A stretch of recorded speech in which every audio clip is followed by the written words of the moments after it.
What's up? I wanted to do a video covering the newest stuff that happened in Pokemon in the last few months. Those being the two new characters, discussing who the last one is more than likely going to be, and talking about the patch that we know is coming, and talking about how that could change things in the game as it's a pretty decent patch for a lot of characters. So without further ado, let's start off with Scizor. So in general, Scizor looks really cool. Like, he's a Pokemon I'm really interested, because one of my favorite types in Pokemon is definitely Steel, and Lucario is not the best Steel type, if I'm honest. But like, the way the design says is really cool, because from what I know in the Pokemon games, Scizor is basically a setup character. So in essence, he sets up with like Swords Dance. I think a lot of sets do run Swords Dance. I don't know a ton of Pokemon, don't hang me, okay? But I'm pretty confident. I know he probably uses Swords Dance. The idea that they gave him Swords Dance in Pokken, next he sets up a Swords Dance that has a charge. It's such a cool idea. And so like, he sets up a Swords Dance charge, and then you get 2 swords equals 1 charge, and you can have up to 4 swords, so you can have 2 charges. And you can use those charges in some way that I don't know how his inputs fully work, even though there's been some videos so we have a little more better idea about a lot of stuff than when we first heard about him.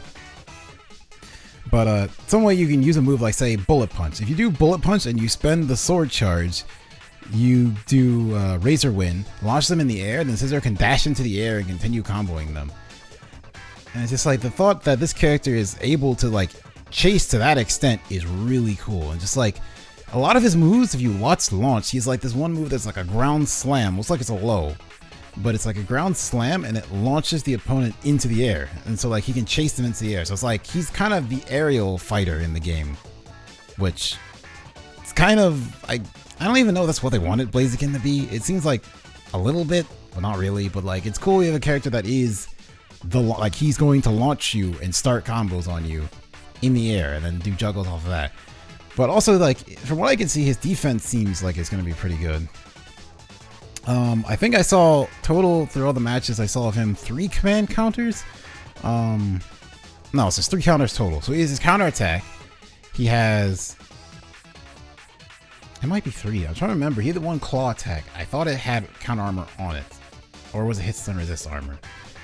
I don't remember fully, but I know for a fact he has his normal counter attack. Which, can we talk about that for a second? His normal counter attack, if for whatever reason he can move while charging it, and it's like, it's think Lucario range, and it seems further than that.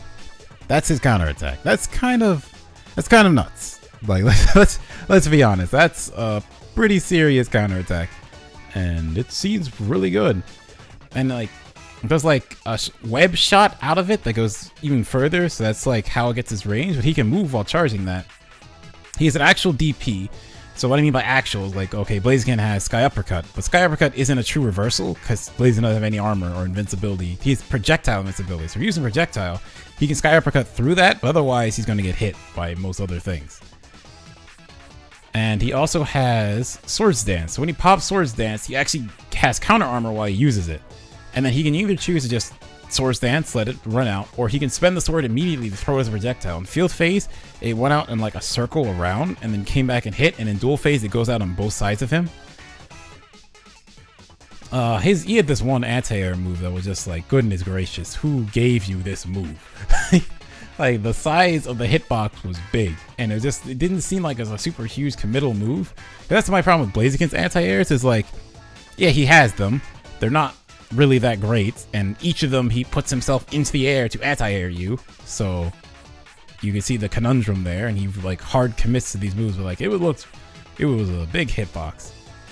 He also had like one web shot that was like, you see it a little bit when they do just the general thing on Nico when they were playing, where he just like crouched down and fired one of like the webs that's like on his counter attack, and it just like went straight forward, but it didn't have any counter armor on it, so that was pretty interesting to see. But just like, in general, the idea that this is a character that he wants to get in on you and combo you, but like, he's a power character and he seems slow, but he has like a really good dash. But I think it's like he has to commit to it, because like, he has an aerial dash, and he kind of has a normal dash, and he has like an even faster one where like he uses the jets on his body to like go even faster and get close. So yeah, Scizor seems really interesting. I'm really excited to actually try him out and see what we can do. I want to know him and the other characters' high and low stance stuff for my own knowledge, and I need to know what I can high and low stance with Blaziken. And I would like to know what theirs do, just to keep it in mind. So yeah, Scizor is like, just seems really interesting with the way they designed him. Oh, I forgot, he's like command grab too. He uses a lot of stuff that's like good in a lot of phases, like a command grab, all these launching moves. And it's a command grab that can grab in the air or on the ground, so he can combo into it really well. The other move that he could use, I almost forgot this one. The other move that he could spend swords on, he's in his aerial attack. He can spend swords to have that go even further and switch the phase. Well, anyway, as a field phase stuff looks good. Like he is a projectile is a claw that like launches you. It doesn't shift. It doesn't seem to shift the phase, but it launches, and you can probably get in and combo to shift. He has 2 buzzsaws that shift. He like lays out almost like mines on the ground that can hit you. I don't know if they shift or not. It's a couple moves that lift them off the ground, so they might have. Oh no, one of them I remember. Emolga fired at him. He did the move and avoided. So that one might have projectile invincibility because that's how you get past Emolga. So that's like he has some pretty interesting things. Projectile or aerial invincibility, because I think Emolga can count as both, I believe. So that's gonna be interesting to see how that plays out. Like he reminds me of what I thought Blaziken would be when I first started playing and playing around with Blaziken. Was like the character that's gonna lift you in the air and then juggle you in the air and like get a lot of damage off of just like aerial combos. But then Blaziken isn't really that. Blaziken's much more ground based. Has a couple things that launch you and does a couple combos from there. But he's mostly on the ground in most situations. All right, and the next character is Croagunk, which like first off, let's be real. Who in their right mind, knowing that Croagunk is a support, would have thought they're going to make Croagunk also playable? There's a couple things. So now there's basically anyone can be playable. Any person who's a support could end up a playable character. There's like, it changes what we know could happen in Pokken if they add more characters besides what we know. But I mean, just look at this guy. Look at him on the character select screen. He looks like he doesn't even think he belongs here. Like he's on his way out. Like, I don't know, he seems so weird. Like, it's just like so left field, but he's definitely the like quote unquote joke character. So he's gonna be the character that's gonna be like just doing a bunch of things that doesn't make a lot of sense technically, but like when you play him, they should. Like, from what I saw, he has not a lot of high damage. His damage seems not so great, but he does a lot of chip damage, which for like a pure poison character is kind of a cool idea, since Gengar is much more on the ghost side in Pokken than he is a poison side, so having a character that's more poison is interesting. One weird thing about him though, Poison Jab is weird. So when I was watching, these are the things I noticed. Poison Jab, it seems it's random what it does when it hits. It hits, it does almost no damage. It seems like the damage is completely negligible if it does any. But when it connects, oh, it has red hit stun resist armor, so like if he takes a hit, he'll go through with Poison Jab and still hit you. And when it connects, it can either buff Croagunk, debuff the opponent, or buff the opponent. Yes, your Poison Jab can buff your opponent. But Croagunk has another ability, I think people said it was Nasty Plot, but he has another ability that he can steal the buffs from the opponent, but it still is like you're forced to use another move to overcome the fact that you just buffed them. And it's just like really weird that he has that. He's another thing where like he throws either a rock, a bomb, or some giant boulder that just rolls at you and hits you multiple times, and it seems like he can still move while it's going. It's like really weird. Also he's like the Weavile like slide, but he also has it in field phase. He has like a beam that I've seen the beam fired. I don't know if they're just different button inputs, but I've seen the beam that he fired had 1 laser. I've seen it with 3 lasers. I've seen it with one with like 5 lasers. Just like really interesting. Oh, I just noticed that when he uses the that like throw move, at least when he got a bomb, it had counter armor in the air. That's pretty interesting to know. But yeah, he just seems, I don't know. And then his burst is like Shadow Clone Jutsu plus an explosion. It just seems weird. It's just like a real super left field. Like who would have thought that they would take someone who's a support, even a support that no one really used, and they buffed him, so now everyone's using him, and then make him a playable character. But he fits the you know, quote-unquote joke character role, because he's definitely weird. And also something interesting that Catfight pointed out is that,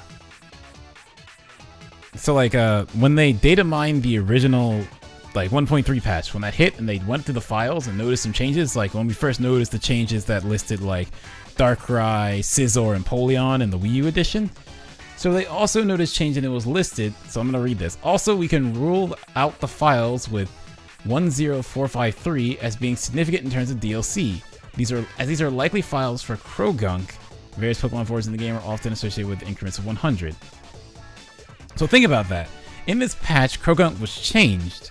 He used to be, when you use this thing, it just sits down and puts a debuff on them. But they changed it though, even on block, if they get hit by the debuff thing from Croagunk, it gets rid of the recoverable HP. So like, unless you play Blaziken or Mewtwo, it's not too super huge because it's basically your chip damage. But like, those characters, that's very bad because like, both of them use their health to deal damage. That's like the whole idea of them. They use their health to like enhance their move. Well, Mewtwo has to use his health, and Blaziken basically has to as well, because non-enhanced moves aren't that good.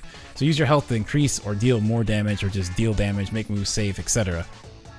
And like, getting hit by that is bad, so they probably thought, oh, those changes just mean that. But little did we know, those changes meant that they were actually making Croagunk a playable character. And it was there. This whole time it was there, we just didn't know. So that's kind of like, I already brought it up, but that's like the discussion of who the next character probably is going to be. More than likely, since we now know 3 out of 4, which we thought was 3 of 3, but now 3 of 4 of the leaked characters from the data mine are confirmed. That means the last character is probably going to be Empoleon. I imagine since Croagunk's speed, Scizor's power, Darkrai is special, I think, or specialist, so I think Empoleon will end up being standard, which will probably fit him because he's technically a fast character. So people are like, oh, he could be a speed character, but this is a big, heavy speed character. It would be kind of weird. So like, standard probably is a better fit for him. So it'll be interesting to see how he plays. But yeah, that's it with the new characters. So now we can just go straight into these nice little patch notes here and discuss. All right, so first off, thanks to Hit. I probably butchered that name horribly. Let's double check, because I don't want to be that dude that just says name wrong. We did all this work. Gonna sound like an ass. Yeah, I think I was right with Hiet. I really hope so. Hiet, his Twitter is at Hiet_san. I'll probably put a link below since he did a lot of work and translate all this for us who cannot speak Japanese. Really appreciate it. He's a Japan Pokken player, so thank you for translating this for us. But the first change here is with Lucario. So what they did with Lucario is they made it so his 5-wise, it's like Lucario step in jab move. It's like the move that he got from Lars from Tekken, I think. Or am I insane? I might be insane. Let's actually double check this. Okay, upon further inspection, I am indeed insane, and that's the wrong move. 5Y is actually just a standing jab. So I actually don't know the significance of this change then. Expansion hitbox to turn down. Yeah, I'm actually not 100% sure. Maybe it just doesn't hit as far in the first part, and then shortened time to accept cancel. That seems like it just made that harder to use his like standing jab. I thought it was like the step-in move, because I thought, oh, well, if they made the step-in move a little better to cancel out of and give him more mix-ups, but I don't know. We'll have to see with this one. Okay, so for Gardevoir, the first change is while she's in burst, her Y attack less than advantage of frame on hits or guard. So that move is more plus on hit and guard while she has burst. And then this is important, and this is a change you're going to see a couple more times in this. So her throw. So she has Future Sight or Psychic. Those are like the little Psychic, I believe, is like the orb that comes towards you and makes the noise, and then like starts exploding near you. And Future Sight's the one where she like does a pose and puts something on the ground in the air. So if those are on the ground and she's up close to you and does a throw, they go away.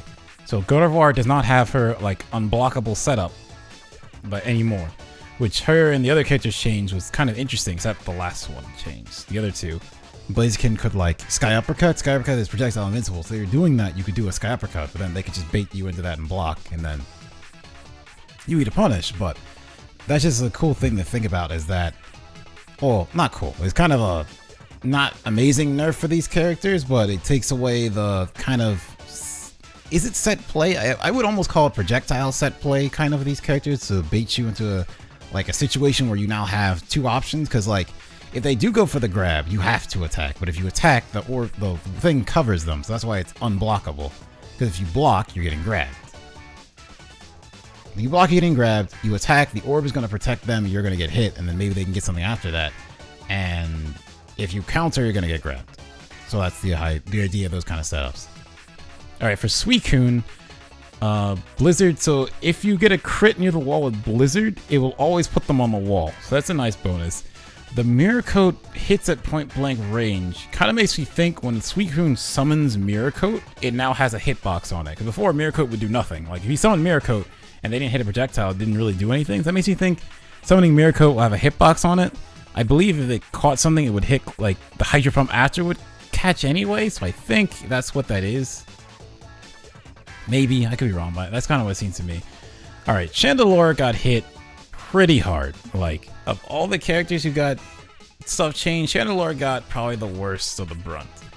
So, Smog changed behavior when hit the explosion. So, it's kind of weird what that means. So, the way Smog works now is Smog activates on something that has some interaction with projectiles. So, for instance, let's go with Blaziken stuff again. If Smog's on the ground and I use Sky Uppercut, Smog should activate because Sky Uppercut is invincible to projectiles, so it has an interaction with the projectile, so normally Smog will trigger.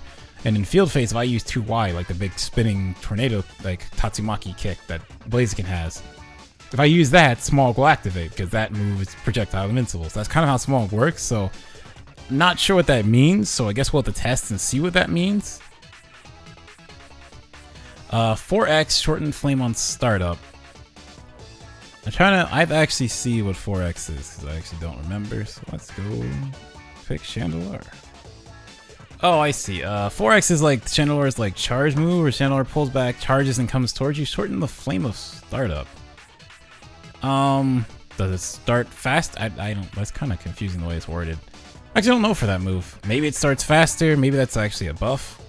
It's weird though. Here's a big one. Minimize no longer avoids throw. So if Chandelure does minimize, you can grab him. So I thought, my first thought process was, okay, so if you see a minimize, you can react with a grab. But then Chandelure might pop out minimize early to do something else. Then the really big thing about this is Chandelure cannot minimize on wake up to avoid a grab. So if you're trying to meaty grab Chandelure and they would do minimize to avoid it, they will now get hit. Like they can't avoid grabs that way. This seems to me like this is a little too much. I don't get why they changed minimize, but that's their game. It seems really weird to change that, honestly.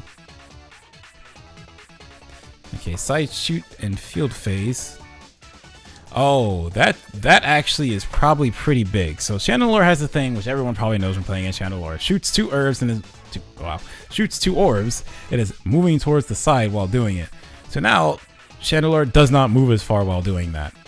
That's pretty big. That will make it a little harder for Chandelure to keep space against an opponent who's just moving towards and blocking those or counter dashing in. So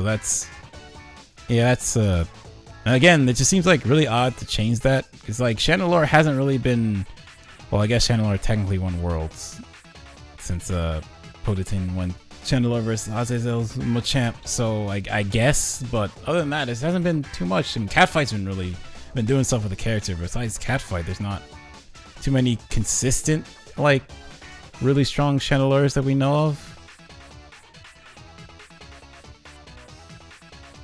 Okay, and the last one is something you probably would have guessed would have gotten changed.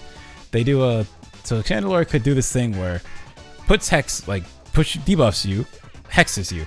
Now Chandelure can do hold X. This is a thing that is supposed to extend the duration of debuffs. What this ended up doing was it would basically resurrect, like it says, like the problem was resurrects debuff. So your debuff would fall off, but Chandelure would hex you, her command grab.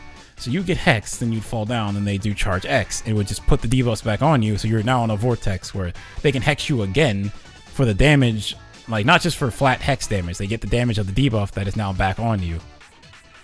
So that's a change that was understandable. That you eventually we were probably going to see that change. So that one's more understandable than a lot of, like, some of these, just like the minimize one and it's like minimize and side, like the side Y and field phase. I don't understand why they changed those, but I guess it is what it is now. Garchomp thing, I actually don't know. Samtoon fixed the problem which disappears when shotting. So I think it's something like if he does Sand Tomb and he gets hit, something happens, but I don't know fully about that, honestly. So I'm gonna move on to Gengar. So this is nice. So when Gengar is in his burst mode in dual phase, it now has a new effect. So it had armor, but it had like some kind of blue counter armor like Blaziken's high stance, but we weren't sure what it did. But now it blocks high attacks. So I have to go and see if that's similar to Blaziken's or how, if it's gonna just block like 8Xs and stuff like that. Because it doesn't technically block aerials, because aerials are coded differently than a high. Which high is kind of weird. There's not too many high moves in Pokken. It's normally low and mid kind of stuff. Well, no, there's a couple moves that are high. So that actually might block Machamp counter attack, not fully charged. Might block Blaziken counter attack. But we'll have to see. And then again, so with Gengar, it's more than just his grab. Hypnosis, his grab, and his burst attack. If you use all of them up close to someone and a charged Shadow Ball is there, it goes away. So you can't unblockable someone with his grab moves. Sceptile has that as well. It also has this like 4X. Oh, it did do the Giga Drain as well. Okay, that's big. That's pretty big. I'm gonna talk about that in a second. So like 4X has the start armor against throw removed. Oh no, sorry. It now has stun armor against throw. Basically, like what that means is crushes throws, basically. So if you try to grab Sceptile, he can now do 4X, and it's guaranteed to beat out your grab. And with him, it's not just like a protect, like it's kind of Gardevoir, like it's setup stuff. So Bullet Seed and Leech Seed. Bullet Seed is the one he throws, spins like the vine that comes up, and Leech Seed is the stuff on the ground. If he's up close to you and does a throw, they go away. This next one I didn't know they changed, but I'm glad to see it here. Giga Drain. This is pretty big.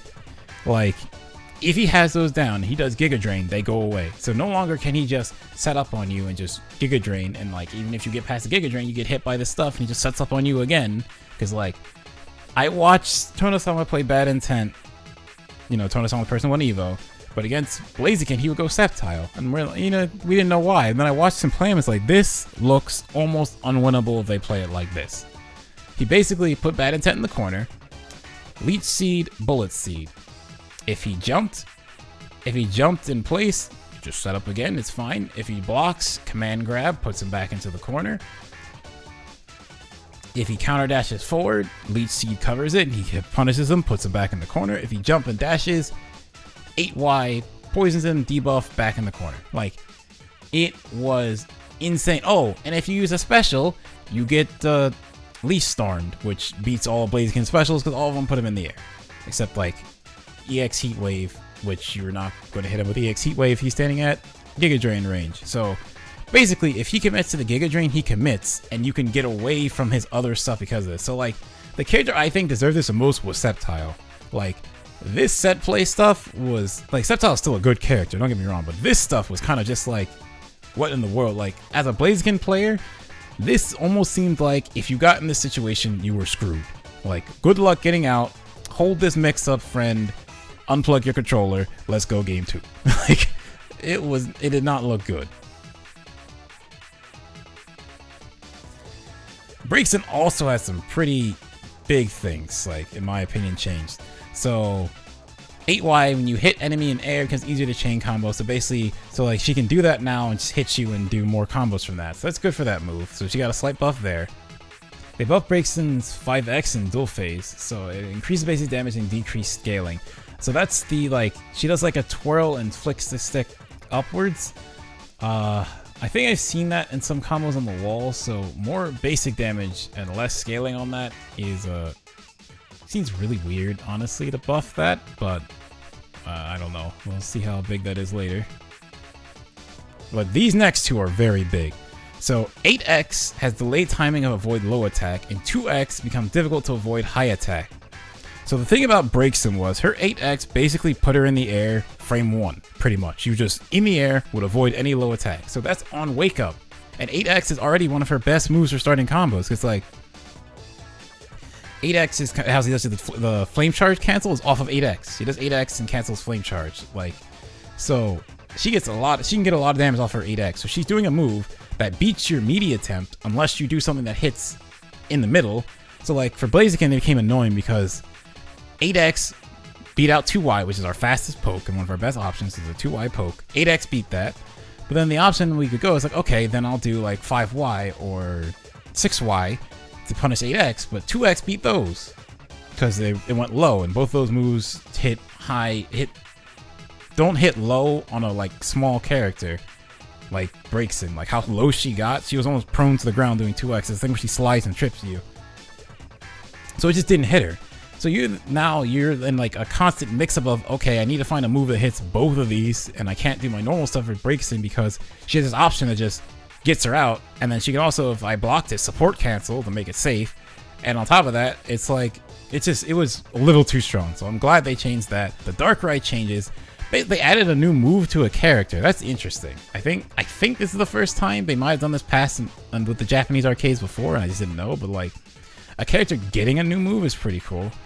So I saw one of them as like hands pop up and pull the person towards them. So that's pretty interesting. I think that's hold 4X. I'm not sure what hold 8Y does. Nasty Plot, lengthen time of counter. Nasty Plot success, hit in dual phase. Doesn't shift phases. That's pretty big. So he can keep you in the dual phase longer. Which I think once he shifts from dual to field and he has you in Dark Void, it ends Dark Void, I believe. So that's a good buff for him if that's true. That's why it says while holding installing fandom, lengthen time and invincible. Dark Pulse shortened the flame after startup. I'm not sure what the flame translates to here, so I'm missing that part. So front shoot Y, Nasty Plot, upper performance offset, so 4Y, finish hitbox, second attack. High stance, the transition of standing high stance or high stance to standing and difficult to avoid low attack. So basically, I think because of the way, that one's I like, because the way Darkrai is, he's always floating unless certain points he has his like little peg legs down, but he's always floating. So like when he high stance, I'm guessing this means he's gonna have the ghost high stances, so he's gonna be like levitate off the ground even further to miss. But because of the way he was designed, he's already in the air, so like I guess he went between high stance and standing so fast that it was very easy for him to dodge stuff or something like that, so just changing that. So that's an interesting change. And this at the bottom, I actually have no idea what this means, because the main character's over. I'm so upset, sorry. Not sure what he means by that, because I believe he plays Libre. But that's all for everything here. So just really cool stuff coming to Pokken. A new patch is always hype. That's like Croagunk I don't really care about too much, honestly. I think he's going to be interesting to see how he plays, but meh, in all honesty.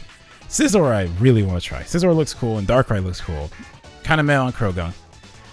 But balance changes and adjusting stuff is really cool. I really want to try, see how this works out, see what it plays. The sad part is not only will Japan get to play these characters before us and figure them out, they will also get to play the balance patch before us and get used to the changes while we're still waiting. So that's unfortunate, but cool stuff happening in Pokken. Gonna be exciting to see how the game grows. Hopefully things are going well.